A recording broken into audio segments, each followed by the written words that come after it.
Hello and welcome to Camp Xbox. The original Xbox had several built-in features that made it stand out from competitors like the PS2 and Gamecube. One of its most significant features was its hard drive, which felt like limitless data storage at the time. This eliminated the need for memory cards and allowed users to upload their own music to the Xbox, which I still enjoy doing today.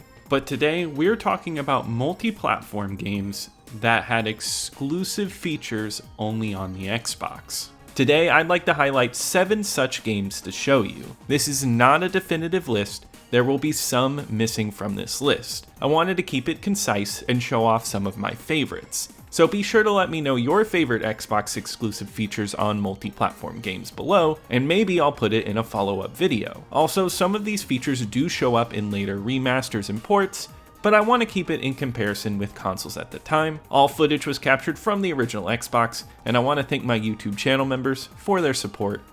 And let's go ahead and hop right in. First up are the exclusive levels in Spider-Man. Recently, I reviewed Spider-Man, which features exclusive Kraven the Hunter levels.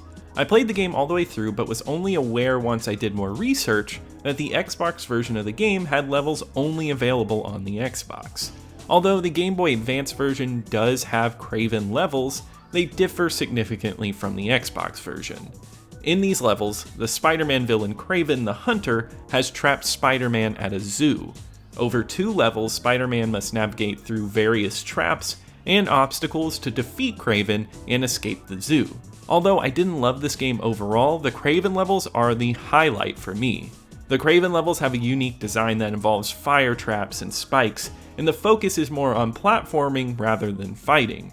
There are some innovative second-person style sequences where you get to see your movements as Spider-Man through Kraven's sniper rifle. This forces you to move out of the camera's way, and it's a lot of fun. I always love it when games focus on perspectives like this. It shows creativity. The boss fight here is also very cool as you face off against your opponent in a giant room. You'll get caught by deadly traps if you try to run away to certain areas. It's surprising that some excellent parts of this game are only on the Xbox. While most of the exclusives are characters or simple add-ons on this list, the Xbox version here offers some solid story content. Maybe it only shows up here and not on other consoles because it's not related enough to the movie and they wanted to take it out. I don't know, but I'm happy to see it here. If you're a fan of the Spider-Man game and haven't tried the Xbox version out yet, I highly recommend seeking it out to experience this unique content.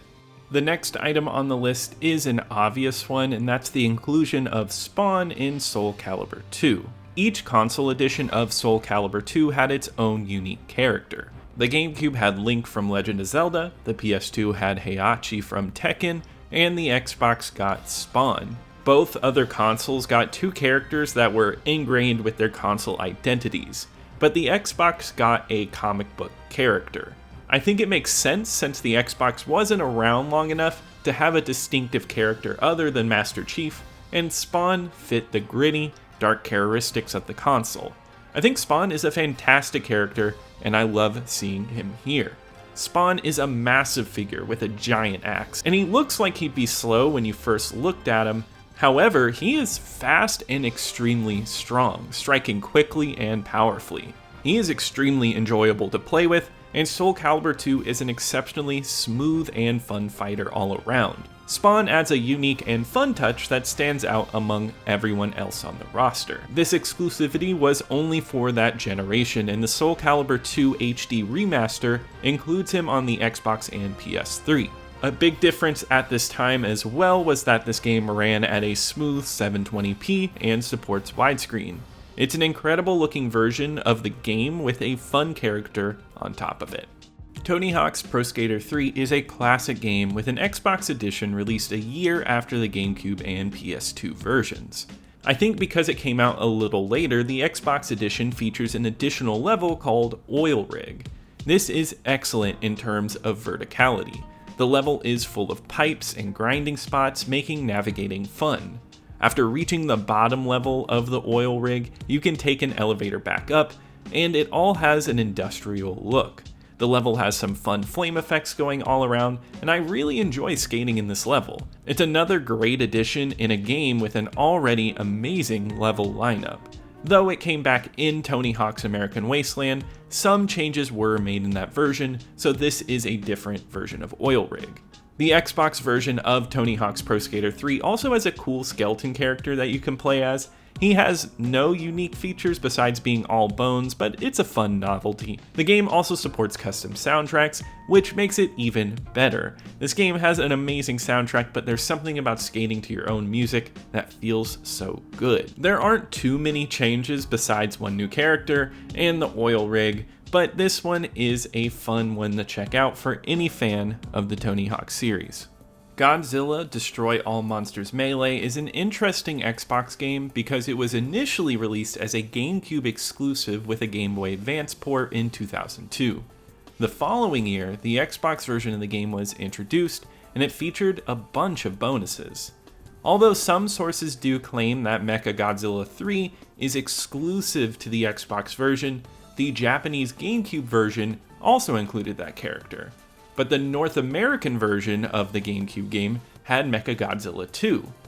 Both versions of this character are present in the Xbox version, marking Mechagodzilla 3's debut outside of Japan. You could also say it's the premiere of both of these characters in the same game. While having 3 versions of Mechagodzilla may seem excessive, each one is unique enough to stand out and work well in the game. The gameplay is generally enjoyable, and it allows players to control giant monsters and destroy other monsters in a huge city. So it's just a lot of fun, and if you enjoy the movies, it's a great addition to that. The Xbox version of this game also has some additional features that are unavailable in other versions, such as the boxing ring level, which is a little silly, but I love it, and the Vortak homeworld, which is a more traditional map with volcanoes and destructible objects. However, there were 3 additional DLC maps called Thrashburg. These are 3 giant city maps with skyscrapers and fun interactions to battle in. You do need to have a soft-modded Xbox now and access to the DLC in order to play it, but it's really easy to find, and these maps are some of my favorites, and I recommend checking them out. In the GameCube version, the Destruction mode, which has you earning points by destroying the city, could only be played in multiplayer. However, in the Xbox version, you can play this mode alone, which is a nice addition to the package.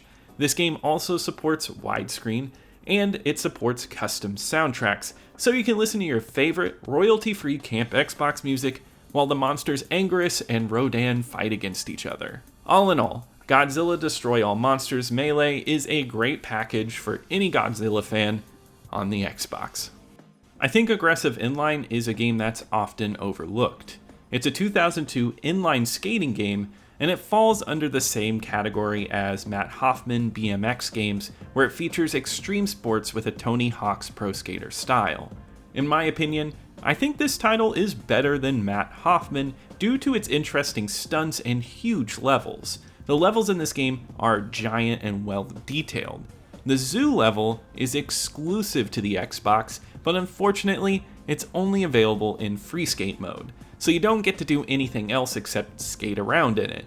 I will say, it's a well-detailed level with a whole penguin exhibit to grind, an African exhibit, and a promenade to take jumps and grind around in.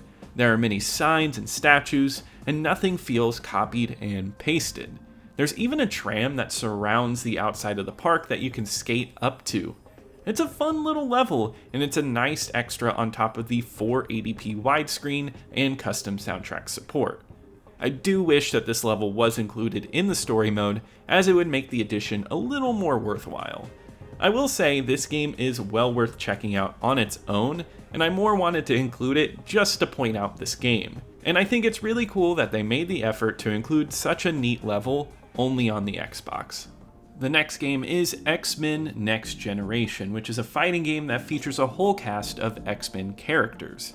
I actually had zero experience playing this game until this video, and it's a 2.5D fighting game with many destructible backgrounds and fun moves. I think it has some issues with hit detection and animations, however I will say that it was really fun to play, and on the Xbox you get an added mutant in the roster with Pyro, a fire-slinging mutant that is really fun to use. He can blast out fire and do fast air combos, and although he's not my favorite X-Men character, I do love seeing him as it makes the game feel like a giant roster from all over the X-Men universe. Additionally, the game supports widescreen on the Xbox, so you get a really nice view of the fights that you get into. There are also 3 stages exclusive to the Xbox version of the game, but I really couldn't find any reliable information about them, so I decided to play and compare the Xbox version to the others and found them out. And these stages don't really sound too exciting at first, but they're actually pretty cool. The stages are Restaurant, Bar, and Alley.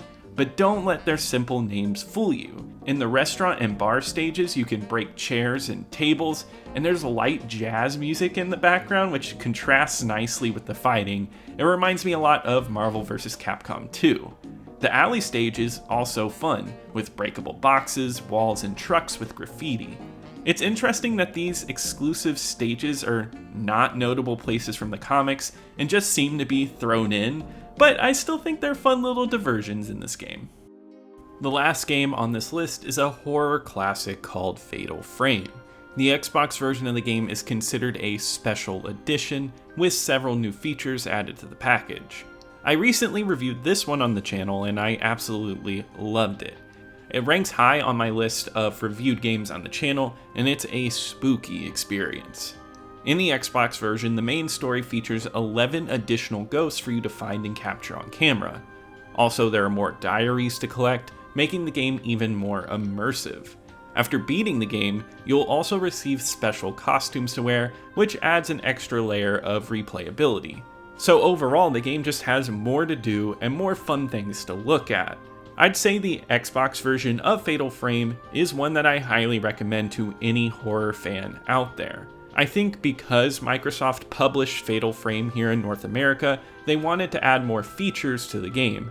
And another new feature is a higher difficulty level called Fatal Difficulty, which unlocks a brand new extended ending for the game. Beating this level also unlocks more costumes. If you've only played Fatal Frame on the PlayStation and you don't mind the high prices that this game goes for, there is a lot to explore on the Xbox, especially with the updated camera system.